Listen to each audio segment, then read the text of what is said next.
கிருஷ்ணகிரி மாவட்டம் பர்கூர் தொகுதியில் போட்டியிடும் அதிமுக வேட்பாளர் கோவிந்தராஜனை ஆதரித்து அதிமுக கொள்கை பரப்பு துணை செயலாளரும் திரைப்பட நடிகருமான ரவி மரியா பரப்புரை மேற்கொண்டார்.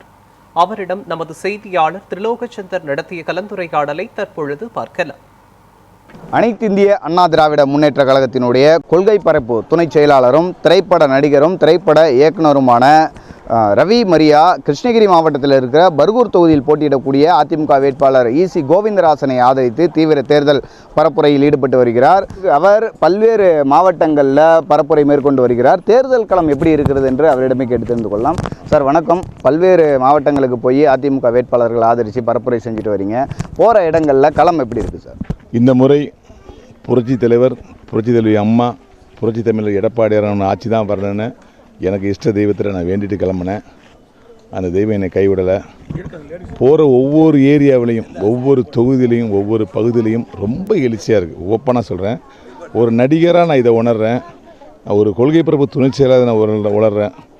அதாவது இந்த ஆட்சி நம்ம ஆட்சி தான் அடுத்து வரப்போகுதுங்கிறது ரொம்ப ஆணித்தனமாக நம்புகிற அளவுக்கு களம் அதிமுக சாதகமாக மாறிட்டு இருக்குது. அப்படி டெய்லி பார்த்துட்ருக்கேன். அவ்வளோ எழுச்சியாக சொல்கிறாங்க. தாங்கள் பட்ட கஷ்டத்தில் திமுக அரசில் 5 வருஷமாக நாங்கள் கட்டப்பட்ட கஷ்டம்லாம் சொல்கிறாங்க. ஒரு அம்மா சொல்கிறாங்க, மளிகை கடையில் கஞ்சா கிடைக்குதுன்னு சொல்கிறாங்க. மளிகை கடையில் பூண்டு கிடைக்கலாம், சர்க்கரை கிடைக்கலாம், கோதுமை கிடைக்கலாம், வெங்காயம் கிடைக்கலாம், கஞ்சா கிடைக்கலாமா? அப்படி கஞ்சா கிடைக்கும் ஒரு அம்மா சொன்னிச்சு. மளிகை கடையில் கஞ்சா கிடைக்குதா? அந்தளவுக்கு திமுக ஆட்சியில் போதைப் பொருள் ஆறாக ஓடுது. அதெல்லாம் நிப்பாட்டணும். இங்கே உள்ள ஒவ்வொரு இளைஞர்களும் நிறைய போதைக்கு ஆளாகி அம்மா அப்பாவை திட்டுறது, அம்மா அப்பாவை அடிக்கிறது, இந்த மாதிரி செயலெலாம் இறங்க ஆரம்பிச்சிட்டாங்க. ஒவ்வொருத்தவங்க சொன்னாங்க. அண்ணன் எடப்பாடியார் புரட்சி தலைவி அம்மா போல் இரும்பு கடம் கொண்டு அடக்குவாருங்கிறத எல்லாருமே நம்புகிறாங்க. நம்ம ஆட்சிக்கு வந்ததுக்கப்புறம் ரொம்ப செழிப்பாக இருக்குங்கிறத நம்புகிறாங்க. அண்ணன் கோவிந்தராஜ் சார் இருக்கார் இல்லையா, இனிமேலே இந்த மாதிரி ஒரு கேண்டிடேட் சூஸ் பண்ணதுக்கு அண்ணன் எடப்பாடி அவர்களுக்கு நன்றி தெரிவிச்சுக்கிறேன். நான் ஏன்னா ரொம்ப எளிமையாகவும் மக்களை நேசிக்கிற ஒரு மனிதராகவும் நான் எல்லா தொகுதிக்கும் போகிறேன். ஒவ்வொரு எம்எல்ஏவுடைய குணத்தையும் பார்க்குறேன். அதில் கோவிந்தராஜன் ரொம்ப சிறப்பானவராக இருக்கார். கண்டிப்பாக ஜெயிச்சிருவார். அதை எல்லாரும் மக்களே சொல்கிறாங்க. ஏன்னா எங்கள் தொகுதிக்கு ஓட்டு கேட்க வந்தீங்க, நான் உங்களுக்கு தான் போகணும் முடிவு எடுத்தாச்சுனே, தயவுசெய்து வராதிங்க, வேற எங்கேயா போங்க. அந்தளவுக்கு ரெட்டலை ரொம்ப பலமாக இருக்குன்னு சொல்கிறாங்க. ரெட்டலை தான் மீண்டும் ஆட்சிக்கு வரப்போகுது. நம்முடைய புரட்சி தலைவர் எடப்பாடியார் தான் இந்த தமிழகத்தை ஆள போகிறார். அதுக்கு ஒரு உதாரணமாக நான் சொன்னேன். உங்கள் மனசெல்லாம் சில்லுன்னு இருக்குன்னு என்னமா பண்ணுவீங்கன்னு. சில்லுன்னு இருக்குன்னா நாங்கள் சந்தோஷமாக இருக்கணும், எங்களுக்கு நினச்சதெல்லாம் கிடைக்கணும், அப்போ தான் நாங்கள் சில்லுன்னு இருப்போம் அப்படின்னு சொன்னாங்க.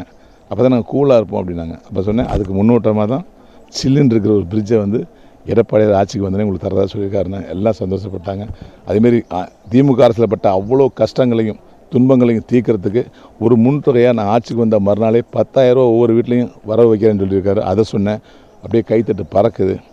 ஒவ்வொரு தீபாவளிக்கும் ஒரு அண்ணன் சீராக ஒரு தாய்மாமன் சீராக பட்டுப்பட உங்களுக்கு அண்ணன் கொடுக்க போகிறாருன்னு. அது 5 வருஷம் ஆச்சுல 5 பட்டுப்பட கொடுக்க போகிறான்னு சொன்னாங்க. ரொம்ப சந்தோஷப்பட்டாங்க. இப்படி எண்ணற்ற திட்டங்களை சொல்லிகிட்டே இருந்தேன். எல்லாருமே கைத்தட்டினாங்க. எல்லாருமே கீழே வந்ததுக்கப்புறம் ரொம்ப எழுச்சியாக ரெட்டலை வாழ்கன்னு சொல்கிற அளவுக்கு எனக்கு ரொம்ப எழுச்சியாக இருக்குது சார். உண்மையிலே அதிமுக தான் ஆட்சி, அதிமுக தான் களத்தில் இருக்குங்கிறத நான் இன்றைக்கி கண் கூட பார்த்துட்டேன். நீங்கள் தொடர்ச்சியாக பரப்புரை மேற்கொண்டுட்டு வரீங்க. திமுக சார்பில் 200 தொகுதிகள் வெற்றி பெறுவோம் அப்படின்னு சொன்னாங்க. அதிமுக சார்பில் 210 தொகுதிகள் மேல் வெற்றி பெறுவோம்னு சொல்லியிருக்கிறாங்க. தேர்தல் காலத்தில் பார்க்கும்பொழுது வெற்றி வாய்ப்பு எப்படி இருக்குது? இருவர் சொல்கிறதுலையும் என்ன மாதிரியான முடிவுகள் வரும்னு எதிர்பார்க்குறீங்க? கிட்டத்தட்ட எனக்கு ஒரு நாளைக்கு 5 எம்எல்ஏ தொகுதிக்கு போகிற அளவுக்கு அண்ணன் எடப்பாடி அவர்கள் அட்டவணை கொடுத்து அனுப்பியிருக்காங்க. நான் பார்த்த 12 வேட்பாளர்களும் ரொம்ப ஸ்ட்ராங்காக இருக்காங்க.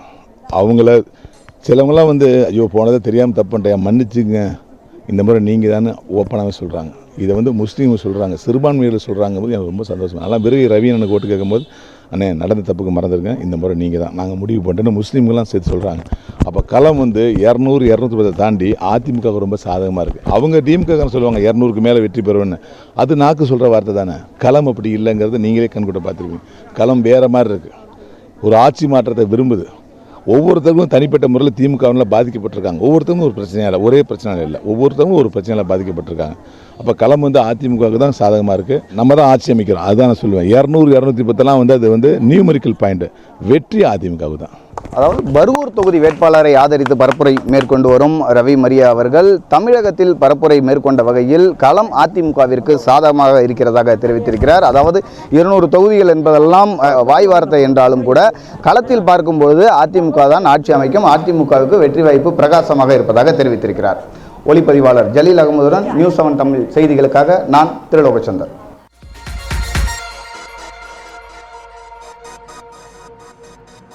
நன்றி.